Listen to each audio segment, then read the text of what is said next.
Hello, I'm that James guy, and this is my 2013 BMW 328i X-Drive F30. I don't know what else I can say about it. Anyway, it has an adaptive headlight error, a fault. Warning keeps coming up on the dash. A bunch of weird symptoms, like the right headlight doesn't turn off after I shut the car off for maybe 10 minutes. The adjustment, the adaptive, HID thing doesn't adjust with the right one. The left one does, but it defaults to its lowest position. Like, just with the error code, it just kind of defaults to be safe. And so if I don't have the brights on, the lights don't work very good at all. It's scary. Some of the other things, the halo lights are kind of dim compared to the left side. There's just a bunch of weird things going on. This is the third part to this trying to fix the headlight thing.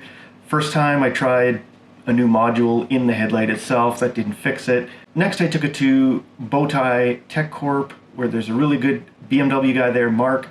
He messed around with it, checked all the wiring, tried a new headlight assembly. I used one, I should say. We've narrowed it down. At least we think we've narrowed it down. I'm pretty sure we've narrowed it down to this right here. This is the FEM front electronics module on these cars. It also does all the safety, security stuff so that no one can steal your car.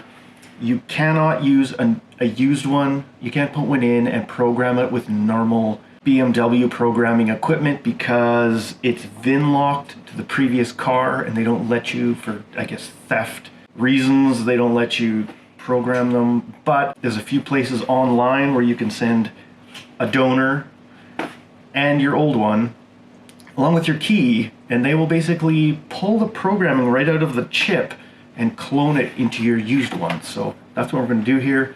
The module lives kind of in the right kind of kick panel here on the passenger side. We're going to pull that out, get these all ready to send off. But first, let's disconnect the batteries. I know I said batteries, plural, but it's only one, of course. I'm used to the commercial truck industry. All sorts of stuff in here.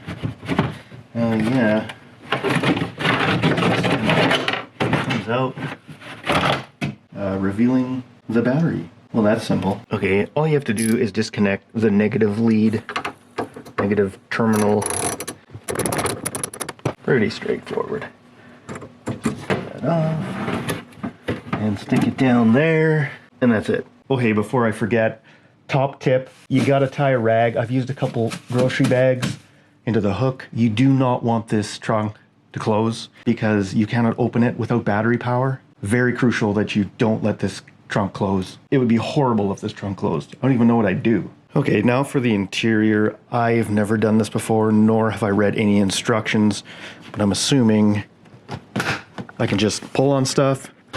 Yeah, that's certainly what does it here. If we go into that corner panel, this kick panel is kind of where all the business is. And assuming I can just pull this apart, hey, it just kind of falls apart. Oh, look at that. Another one there. Hey, look, it's a module.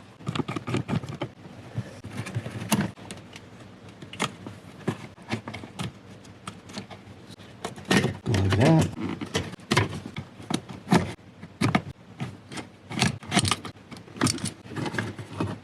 Okay, just one connector left, the main power supply, because it has a real giant cable going into it. There, you see that big red cable? That goes into the main power feed. That one's out. See the big giant terminal on that one?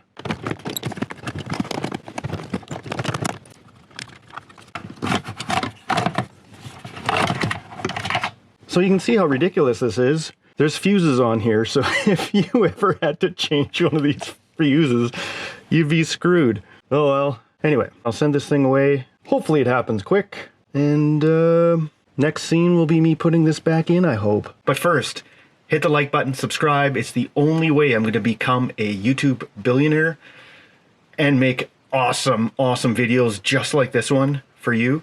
So let's get going here. Here's the old one. Oh, I grabbed the wrong one. Whoops-a-daisy, that's not gonna work. stoner good. This is, it's back from Carmen Auto. It's been about 2 weeks. It's a place in Portland. Look, they take this apart. I sent the old one with it, plus a key. They get right in there and they pull the information right out of the EEPROM chips in the old one. And they just like directly flash the chip in the new one. So they don't use automotive software. They use like just computer chip reading software. And so let's get this thing in here and let's see if it's fixed.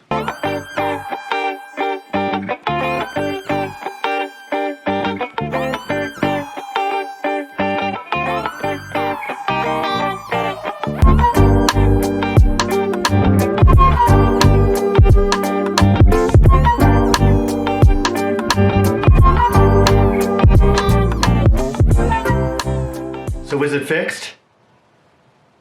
Kind of. It's better, but I still have a warning on the dash. Adaptive headlight malfunction. But they're acting properly. They're both doing their, you know, thingy when you turn the key on. They both turn off when I shut the car off.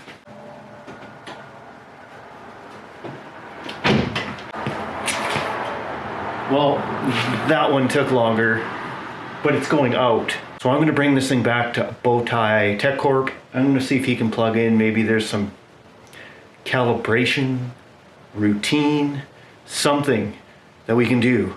So fast forward yet again.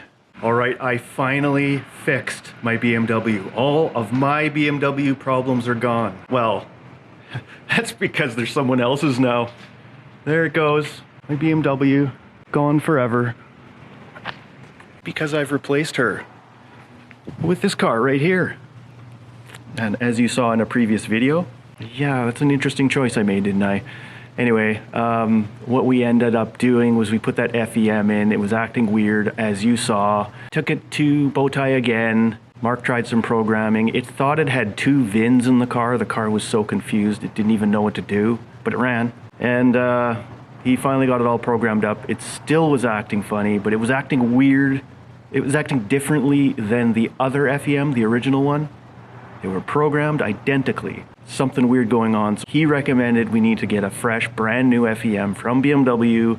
That would have been about $900, $1,000. Program it and hope for the best.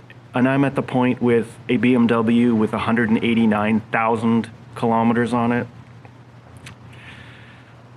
I'm done. So I got this little guy right here.